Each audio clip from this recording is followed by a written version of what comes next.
नारायण एक कथा हमको बताती है कि कभी भी कहीं से प्रसाद लेकर के आए, प्रसादी माला लेकर के आए, कुछ भी उपहार स्वरूप कहीं से कुछ प्रसाद में मिले तो ऐसे नहीं कि उसको कचड़े में फेंक दें। कई बार हम क्या करते हैं कि हमारे घर में कोई भी प्रसाद की माला आई, हमने थोड़े दिन तक तो अच्छा बांके बिहारी जी के मंदिर में जाएंगे तो ऐसे लूटेंगे, पता नहीं इतना इसको कितना संभाल के रखेंगे। महाराज मुझे मिल जाए, उसके लिए 10-5 लोगों को धक्के लगाना पड़े तो लगाएंगे, और जब वो मिल जाएगी तो फिर थोड़ी देर तो उसको संभाल कर रखेंगे, प्रसादी माला, और बाद में कचरे के डिब्बे में। या तो आप प्रसादी माला लीजिए मत, और यदि आप लेते हैं तो उसको सुरक्षित स्थान में रखिए, उसको किसी नदी में प्रवाहित कीजिए। माला का अनादर नहीं करना चाहिए।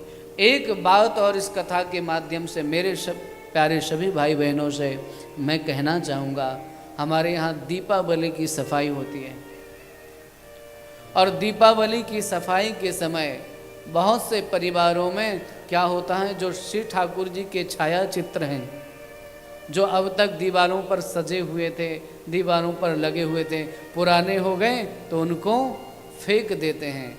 ठाकुर जी का छाया चित्र आप कचरे की बॉक्स में फेंकते हैं, कचरे के बॉक्स से वो नाली में जाता है, ये बहुत बड़ा अपराध है। आप संकल्प लीजिए इस कथा में कि आप उतने ही छाया चित्र अपने पास रखेंगे जिनको संभाल सकें।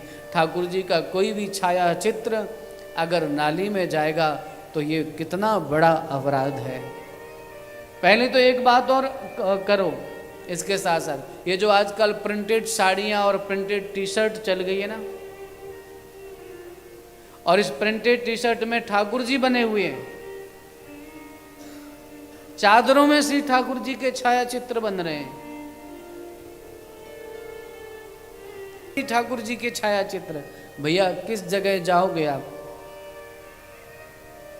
जिसकी हम पूजा करते हैं, हम सनातन धर्म में लोग बड़े भोले हैं, जिसकी आप पूजा करते हो फिर उसी को बेडशीट में बिछा करके उसके ऊपर सोते हो। श्री ठाकुर जी के वो छाया चित्र हैं, उनकी एक गरिमा है, उनका एक अपना गांभीर है, उसका एक विधान है कि वो पूजा के लिए ही रखे जाते हैं। तो जो पूजा के लिए छाया चित्र होता है उसको आप कृपया करके बेडशीट में मत सजाइए, ये अपराध है। आप आज हाथ उठा करके संकल्प करिए कि आप अपने बेडरूम में ठाकुर जी की वाली बेडशीट नहीं लगाएंगे। कौन कौन नहीं लगाएगा? हाथ उठाइए। सब लोग नहीं लगाएंगे। और कोई भी ऐसा कपड़ा नहीं पहनेगा जिसमें ठाकुर जी का विग्रह बना हो।